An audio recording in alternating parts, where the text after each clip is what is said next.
Dan pemirsa, untuk menjaga keamanan pelaksanaan Fornas ke-6, Polda Sumatera Selatan menyiagakan personilnya selama 7 hari pelaksanaan Fornas. Anggota kepolisian ini diterjunkan menjaga di sejumlah induk olahraga yang dipertandingkan.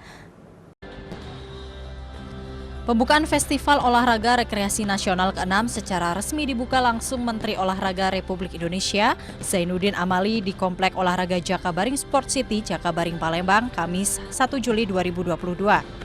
Mempertandingkan 55 induk olahraga rekreasi di 2 wilayah Kabupaten Ogan Ilir dan Kota Palembang, opening seremoni Fornas berlangsung semarak dan spektakuler dengan persembahan tari dari berbagai daerah dari sejumlah provinsi di Indonesia yang telah menjadi tuan rumah Fornas. Untuk menjaga keamanan pelaksanaan Fornas Kormi ke-6, Polda Sumatera Selatan menyiagakan personilnya selama 7 hari pelaksanaan Fornas di sejumlah simpul induk olahraga yang dipertandingkan.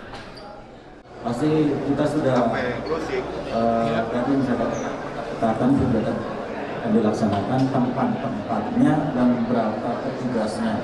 Bahkan comment center kita juga memantau di tempat-tempat yang memang bisa melihat langsung aktivitas kegiatan.